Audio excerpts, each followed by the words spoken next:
السلام عليكم ورحمة الله وبركاته.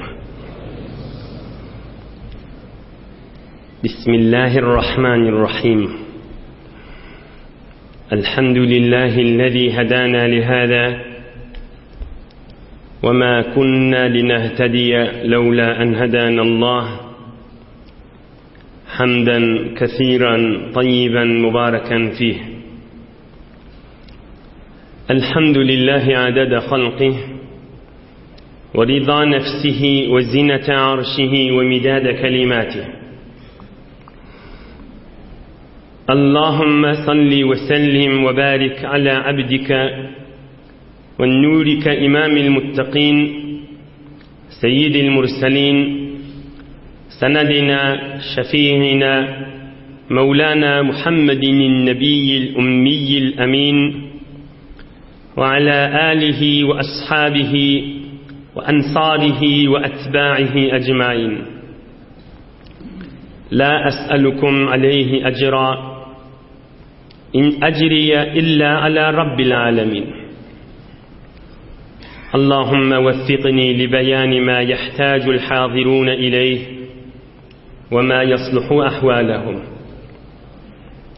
إلهي أنت مقصودنا ورضاك مطلوبنا فأعطنا كلنا محبتك ومعرفتك.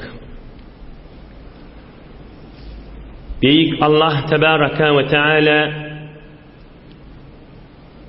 hemmenizin taat ve ibadetlerinizi, salih amallarınızı, Huda için oturuşuklarınız, muhabbetleriniz,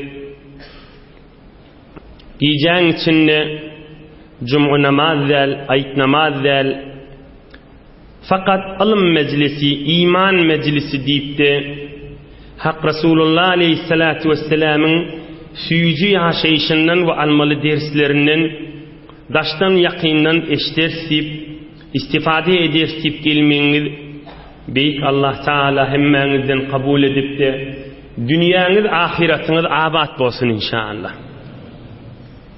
Nur meclisi, rahmet meclisi, Huday Teala'nın periştesi ve rezayeti dökülyen meclisi, Hak Resulullah'ın üstünden füyüşüp gelen bir mübarek alım meclisi, öyle bir olakon nimettir, keramettir, lütftur, Allah'dan bir fazildir. Heyf ki her kime nisip etmeyede. Allah Teala nisip ediptir. Ahiret zamanın içinde, ahir zamanın içinde, afet zamanın içinde, öyün içinde erhili doğun, ina atanı uyuşurup bulmayan zamanın içinde, giyeceğin içinde bir doğuluşup uyuşmeli, fikretten görün. Bir hanavadan içindeki adamlar bir otağı uyuşurup oluyor mu? Erhili, ata oğulguyuz, bir otakta bir çayın başında uyuşuluyormuş zamanında.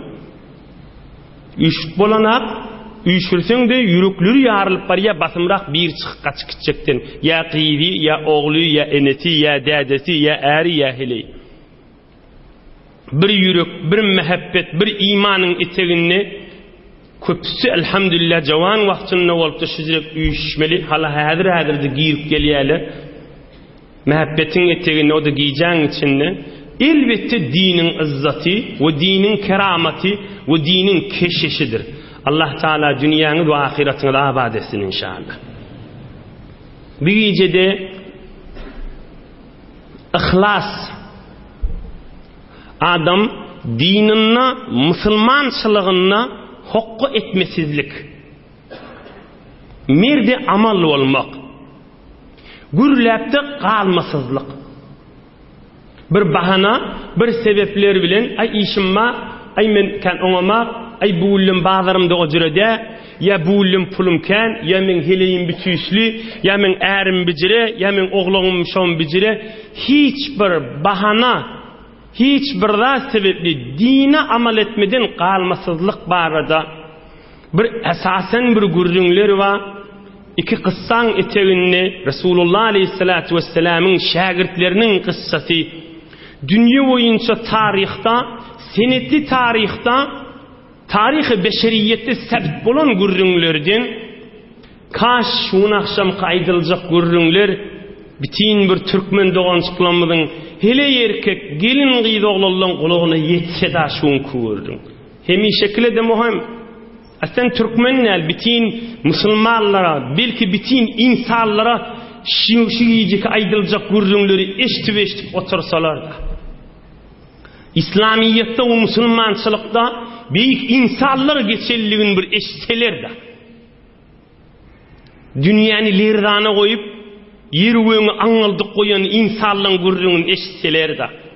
Hey, şehrin içinde bir tovar adamla men nip nesip etmen var ya da necirek nurlu mübarek meclisle belki kulaklarına vur ağallam zepç edilen deskala zepç ediyorti belki burun kulaklarına barsınlar bir mübarek gurrunlar derman gurrunlar dinin mangzının gurrunları İslam'ın mangzının gurrunları hasta bir gece aydılacak gurrunlar Allah Teala hemmenizi iman baylığından Huday Teala rahmet nazarından ayırmasın inşallah.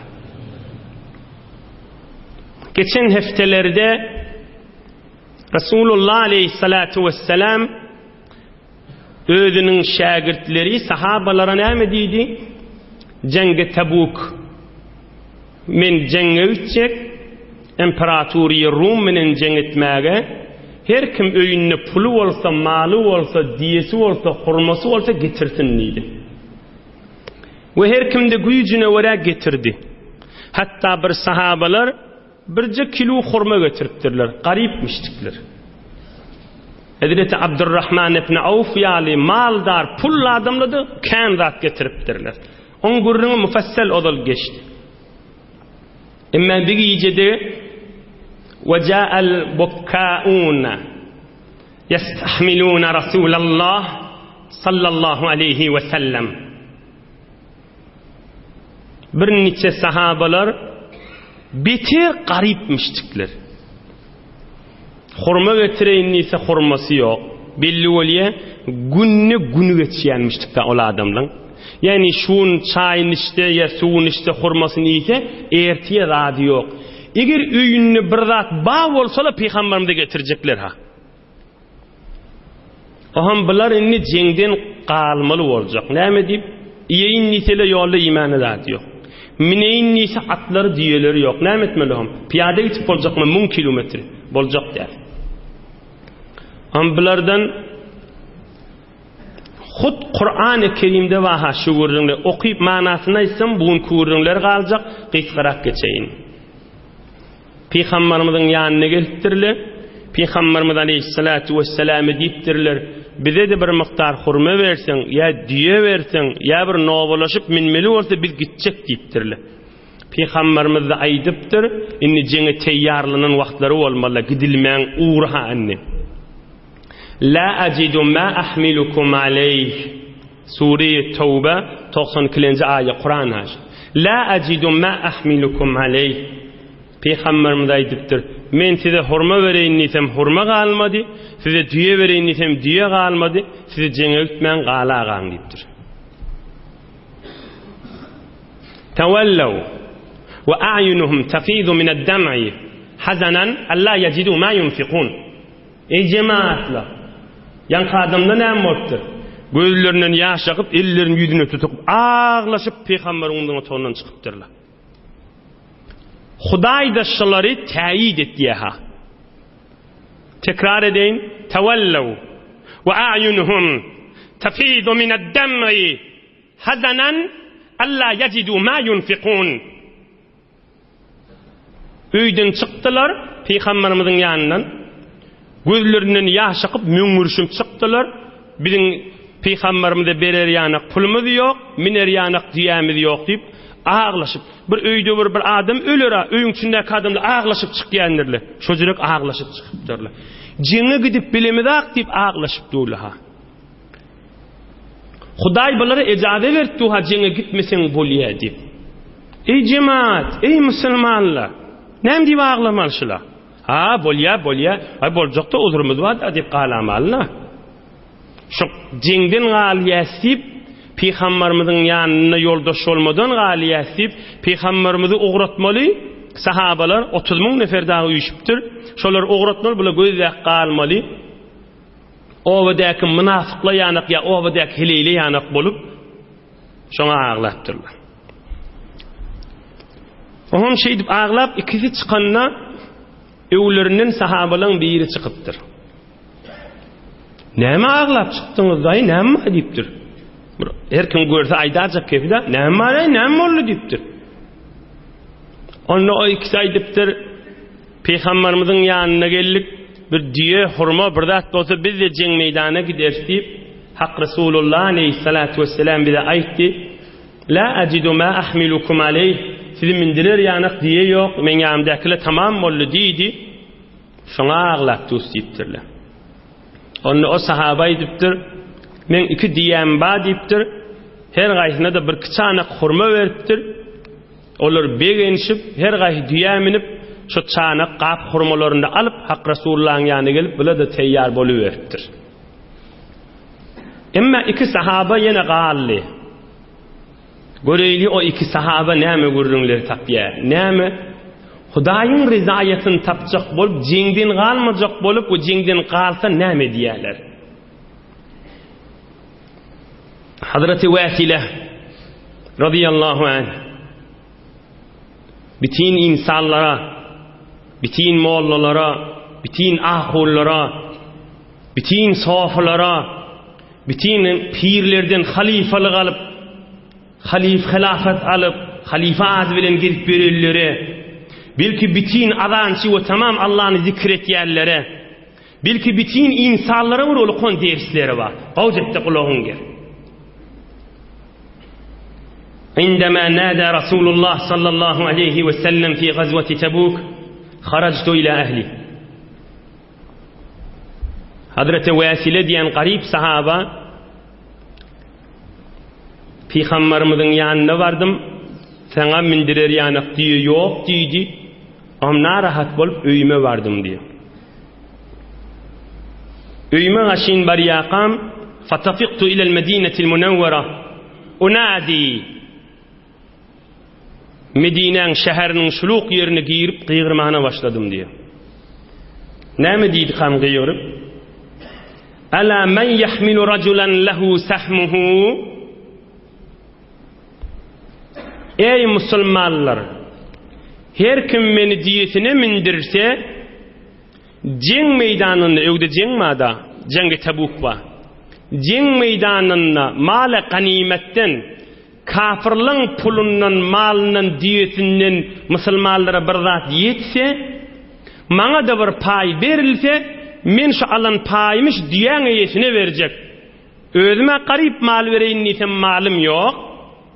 Her kim men diýetine bir diýe mindirse, oşu jeňde de maňa bir miktar olja, bir miktar mal ýetişse, özüm almany men şu diýen ýetine bereýin diýipdir.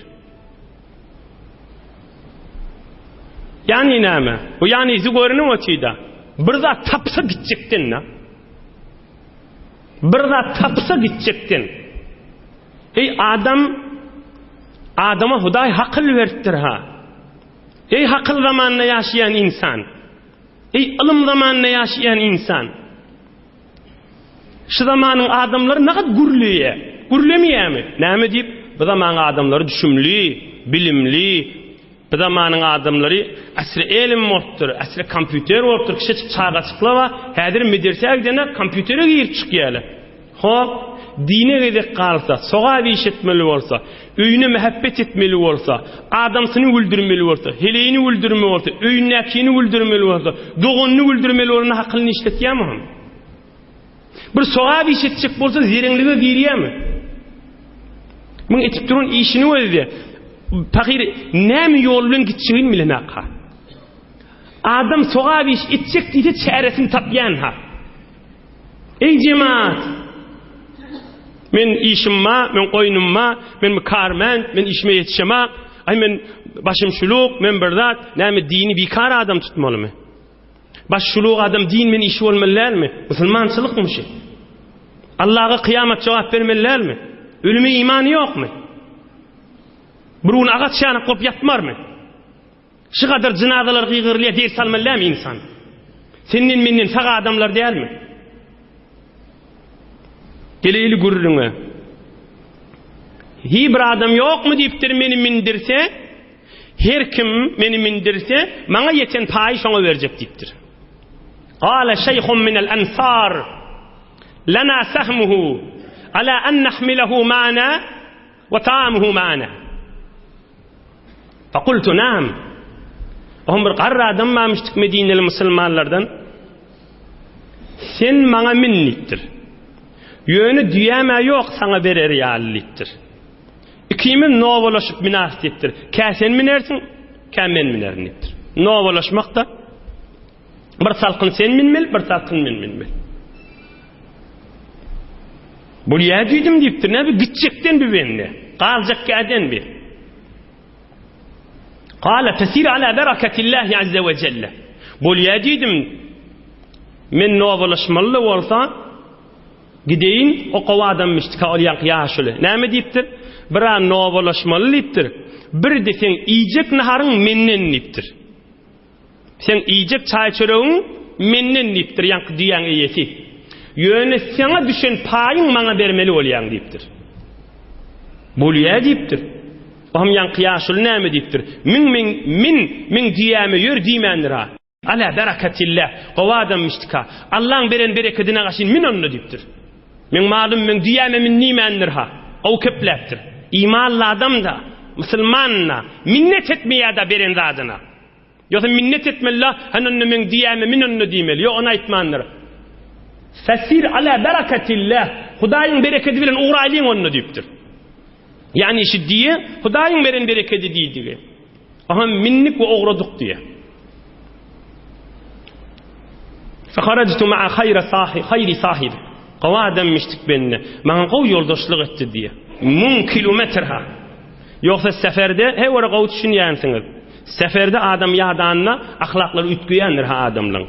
Derru yoldaşlyk ýadyndan çykarýandyr. Bu bir qova adammış 1000 kilometre gidip gelipdirle muňa ýaxşylyk etipdir diýen ýesi ha. Hulasa gittik geldik. Oşu jeňde de Peygamberimiz maňa bölüp berdi bir tofar diye yetti diye. Yankı qarip sahaba. Medine geldik diye bu gurrun kamile değilim.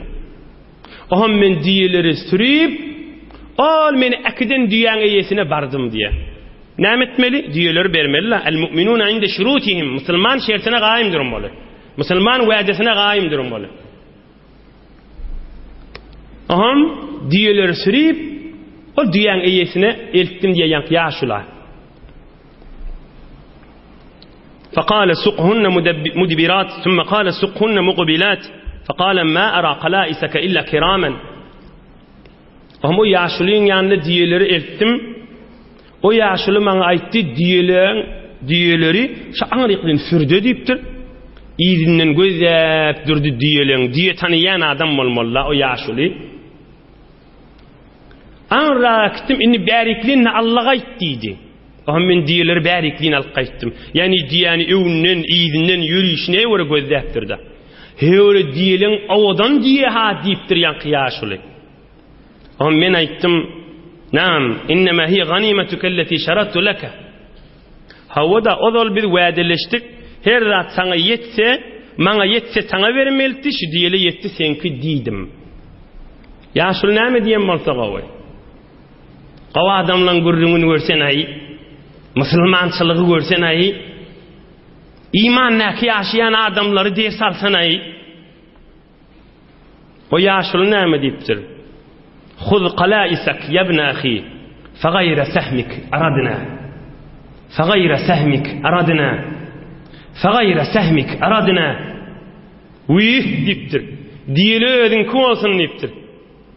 Hani deyipdir sen sana düşen payı bana ber diýmedin mi deyipdir berki adam. Men diyeden pay diyemak deyiptir. Sen üstünden gelecek soğa pay ayt diyen deyiptir. Sen üstünden gelecek kıyamet derece payımay diyen deyiptir. Sen üstünden gelecek Hudaýyň razyçylyk payynay diyen deyiptir. Sen üstünden gelecek Hudaýdan bolan nuray diyen deyiptir. Diyeleri näme deýmen özüňki bolsun deyiptir. Fagayra sahmik aradna. Diyeden süremay demek, payın menki diyenim, sana verecek soğattan olan pay ay diyenliktir. Ekti özün kuvarsın diyelen deyiptir. saklığına soğuk kazanılır, İğneni ülkün kadınlara soğuk takmak. Canın saklığına soğuk kazanılır, bindili soğuk kazanılır. Yoksa şunlardan vücudun dinin hükmetine ömrünü böylesi işine yapar. Şunlar iyi günün sünnet oluyor da öyleme kovar, hayatına diye yılın bir şahit istediğinden yardım tutuyor. Bunun vücudun hakkında hükmetine adamlar. Hayşmede adamların şayet olmuş soğukları kemerin ne muzan hakkında hükmetine. Ama Allah'ı diyor, yürü man soğuğu öğretin. İnni değerli var ayı vardır. Ne olmuş kısmen var. Tanrı bir çekten adam soğuğu işi çıktı yolu fakir. Değerli adam o yüzden diyelim. Ben gittim. Ne olmuş bir değil yani gördüğünüz kadar iyi piyade gidiyor. Örsakta öyle düşünmeyi oluyor. O diğerleri önüne ve iyiliğine karşılar. Dikilinci mevcut edilmiş. Canın sağlığına soğuk kazanğıl, ülsün kazanmağa soğuk tapmazsın deyip baktın ulişanın aydiyanla.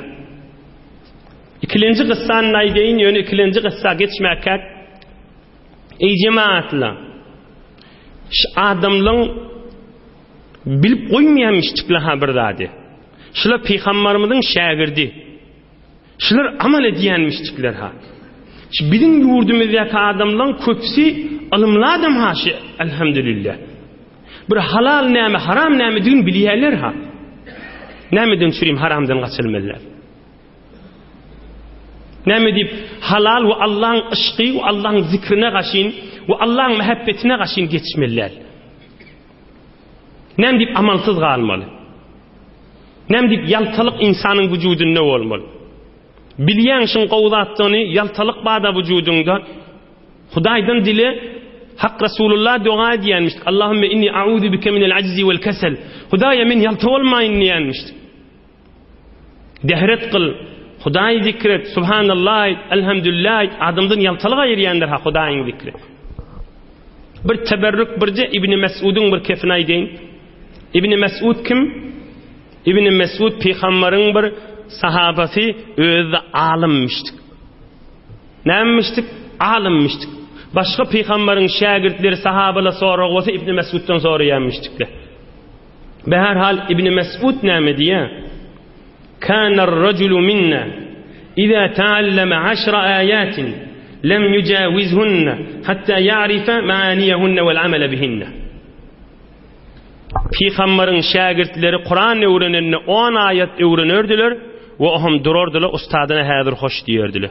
10 ayada gidip amel edip zindigisine salıp mangzyna salıp yaxşı vücuduna salıp Allah deydiye Hudaý beydiye men bir musulmançylykda men için amal etsem Hudaýyň razyçylygyna düşerin deyip şunu merdi amal bolardylar ohum barıp inniki 10 ayatı öwrenirdiler dikdir.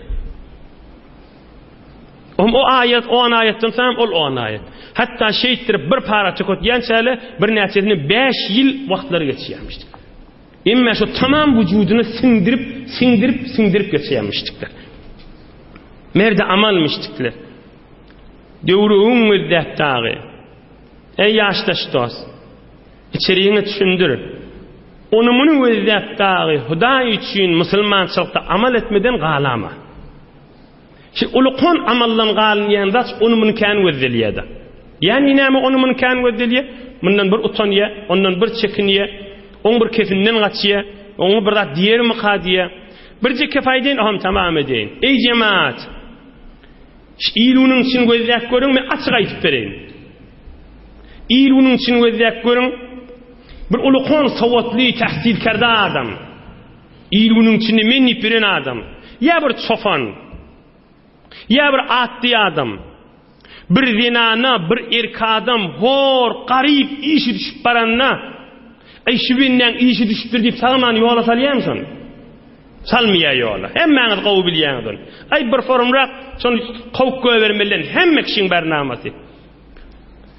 Oham dünýesine dagy zerer ýetjek bolsa şu zamanda bir adam dünýesine ha puluna İnatasından ayrışmağa razı imme dünyasına yetecektin. Hileyinden erinin ayrışmağa razı dünyasına yetecektin. Doğundan ayrılışıglı dünyasına yetecektin. İyilgun tamam adamlar bilen düşman olacak imme dünyasına yetecektin. Gayrezin mi? Hop şicirip. Dine gedek kalsın hem deyip bir rayet edilmeliler. Sogabına gedek kalsın hem deyip bicire olmalılar. Hatsan sogabi işitmeli olsa, ya haramdan kaçmalı olsa, ya camiye uğra olmalı deyip aytmalı. İyi ödünü ağırlamak olacak mı bicire? Hatsan haram işitecek bolsa ay diye camiye uğra olmalı. Bir zinanı koltuğuna oğluncu kalıptır. Şimdi igni puli mirid oğlum diye 100.000 tümün oluyor diye şu camiye uğra olmalı yani adam da pullu adam ha. Şunu yıkıcı mün tümün verene camiye uğra olmalı neymiş onu gözlemiyor. Öyle men nipiren adamla şehrin içinde keplesten de bir yanaklı bir savada olur 100 yıl okudur nipiren adamla. Neymi o merde amal olamıyor. Neymi şunu işini yola salamıyor.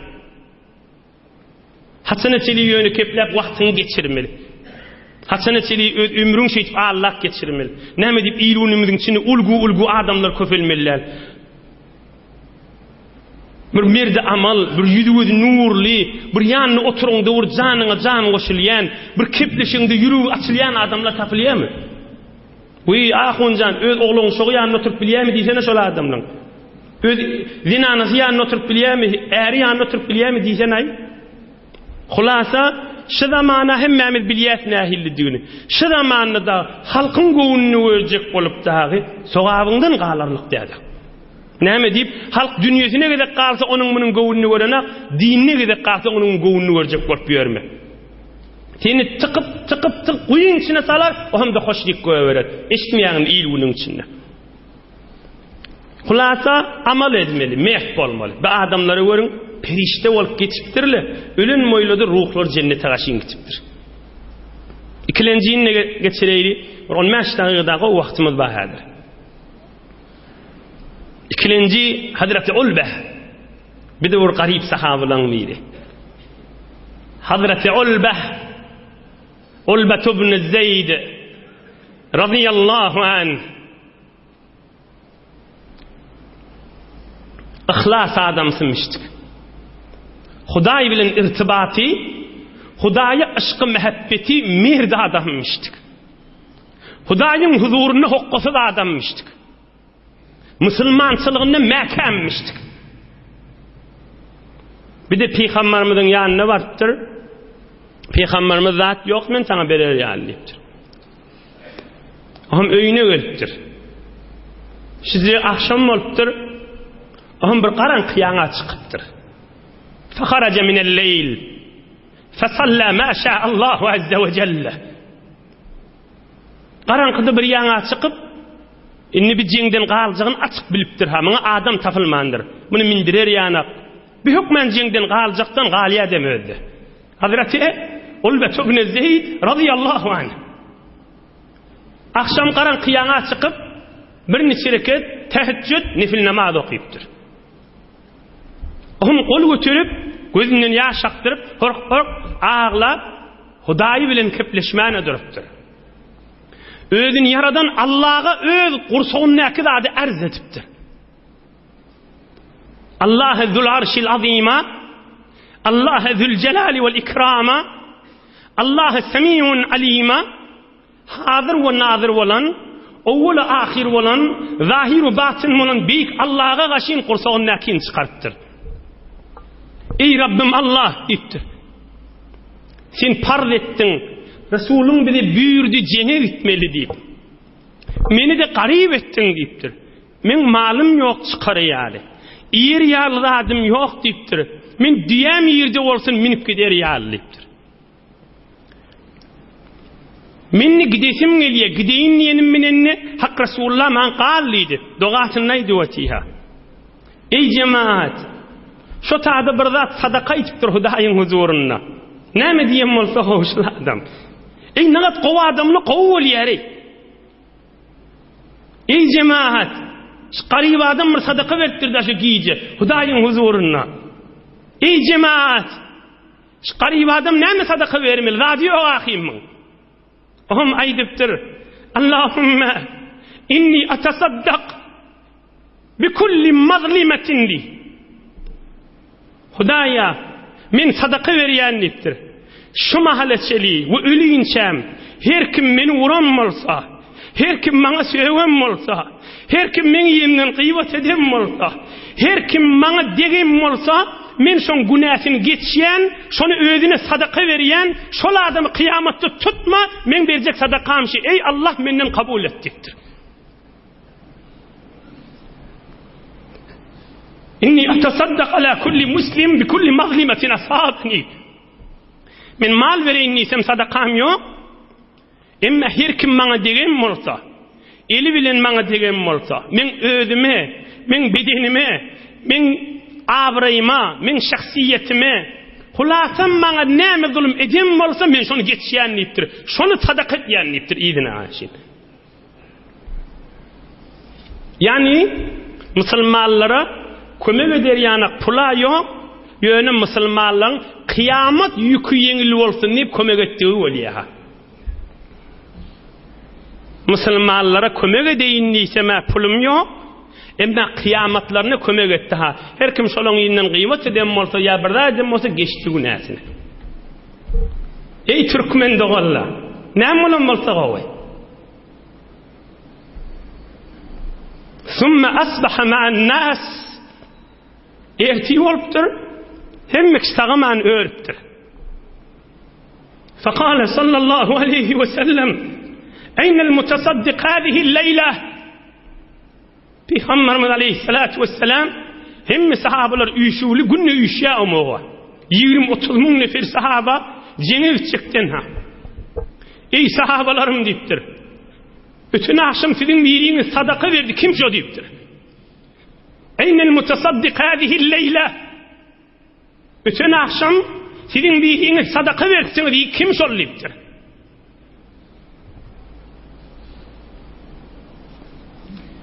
Felem yakum ahad. Hiç kim turmandyr. Kimin habary bar şondan? Bütün akşam sadakadan kimin habary bar? Aydın cemaat kimin habary bar? Fakat Allah Zülcelal habary bar. Fakat iyisinin habary bar. Fakat yaradan pek Allah'ın habary bar. Emma hak Resulullah'a haber veripdir. Sen sahabalan mehri bütün akşam karanqı gecede teheccüd namazını izinden dua edip sadaka verdi deyip hak Resulullah Allah Teala vahiy edipdir. Hiç kim turmandır. Ohum hak Resulullah aleyhissalatu vesselam gayta edipdir. Eynel mutasaddiq felyakum. Eynel mutasaddiq felyakum. Kim sadaka veren bolsa tursun deyipdir. Yani emretipdir inni. Buyruq etipdir, tursun şol adam deyipdir. Hazreti Ulbet ibn Zeyd radıyallahu anh yuqori qalypdyr. Faqala sallallahu aleyhi ve sellem: "Ey cemaat, Resulullah näme diýen bolsa?" Faqala sallallahu aleyhi ve sellem: "Abşir, fewallazi nefsi biyedihi laqad kutibat fi zakatil mutaqabbila." Ey Ulbet diýipdir. Buşluk sana diýipdir.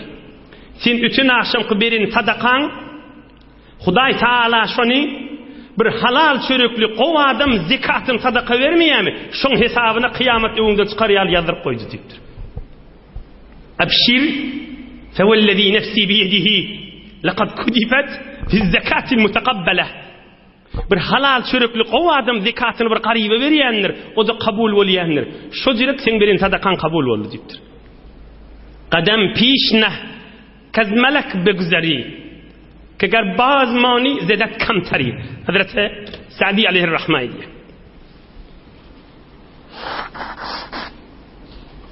قدم پیش نه کز ملک بگذری که گر باز مانی زدت کمتری. بریم قدمات دیپتر، بریم اخلاص اتحاد دیپتر. نام دیپ کز ملک بگذری پریشتدن نگچرسن دیپتر. Bizim akidamızda var, ehl-i sünnetin akidasının biri. Bir adam imanla qaim olsa perişteden qawda. Yankı adam perişteden qawda. Ammetül beşer afdalu min ammetil melaike. Ustadımız bile okuttu şimdi akaid okuyamızda. Ammetül beşer afdalu min ammetil melaike. Müslüman adam imanla qaim olsa, takva olsa perişteden qawda. Ey ferişte ha. Ömrünü günah etmeyen ferişte ha. Gece unni tesbihdaki ferişte. Gece unni secdedaki ferişte. Ne mi deyip insan öz makamını bilmeliler. İnsan ne kadar derecesi var. İnsan özünün makamını ve özünün izzetini porsi yerde özlemeli. Palsın içinde özlemeli. Hafan içinde özlemeli. Asmanlara karşı uçmanı. Adam pişne kez melek begüzeriyi. Ayağa deyiptir, perişteden geçersin deyiptir. Onu etmesen neyme? Ki garbaz mani, zeded kamtari. Heyvança da olmarsın deyiptir. İza kalsan deyiptir. Neyme deyip? Heyvan belli. Her heyvanın bir belli ediyen bir harapkarisi var. Ama insan bidirek olsa dünyanın dargatıyada.